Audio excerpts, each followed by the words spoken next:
Well, earlier this week, the Greek Parliament backed a number of measures demanded by its international creditors to secure a financial lifeline. Athens agreed to a number of tough reforms, including the overhaul of the pension system, tax hikes and public spending cuts. That's hopefully, from their point of view, in exchange for an €86 billion bailout. The EU has agreed to give Athens around €7 billion by Monday, when it has a repayment due to the European Central Bank.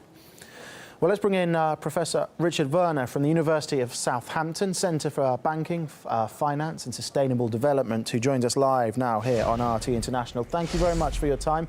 Good to see you there. So, with more talks now in the offing, and Athens, it seems, on the back foot at the moment, do you think this is the moment that the EU seizes to try and squeeze more austerity out of Greece here?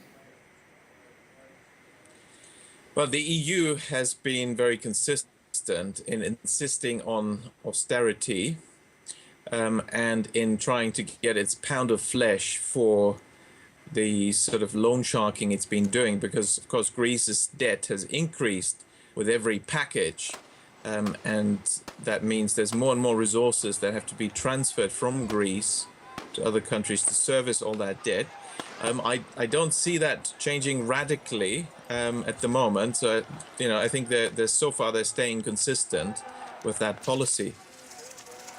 Alexis Tsipras has reshuffled his cabinet after the parliamentary vote on the austerity measures, with at least one minister who voted against them losing his post.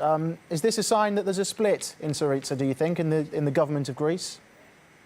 Well, to some extent, split, I think, is probably an overstatement, but I think clearly there are, of course, members of parliament and the members that, used to be in the government that disagree with what's been happening, and that's not surprising because it's quite extraordinary what's been happening, and you would expect a lot of people to disagree. And of course, we've had the vote against austerity, the referendum that was held, ironically, just before this 180-degree U-turn by the Greek government to accept much harsher measures than were actually rejected by the people in the referendum. So this is quite astonishing, and you would expect a lot of people to jump ship and say, well, I don't want to be part of this. Well, even Alexis Tsipras himself says he doesn't believe in the deal. We've seen protests on the streets of Athens. Do you think that they could escalate over coming days? Well, in the last 6 years, there have been a lot of protests out on the streets, and partly it has been very wild. So that is always a possibility. If anything, I would say it's surprising that the protests so far have been somewhat, limited, given that, this is really, the most dramatic deal where austerity is going to be enhanced further. And so you'd expect a lot of people to be upset. Is Greece an isolated case here, or could other countries in the Eurozone go a similar way?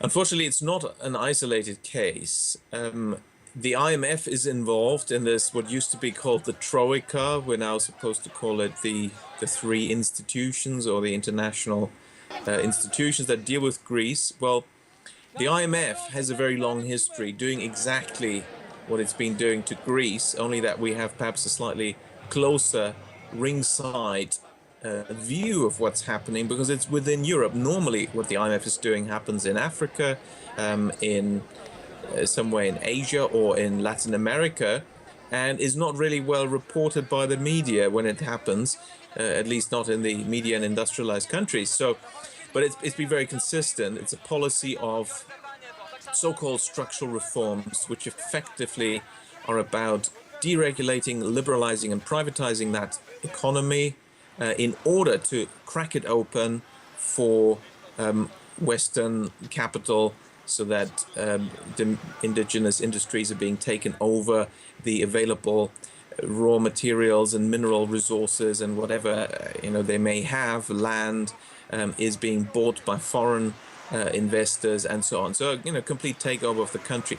Now, one thing was usually done with the IMF packages to somewhat mitigate the contractionary effect of this austerity that's usually handed out by the IMF, and that is a currency depreciation or devaluation.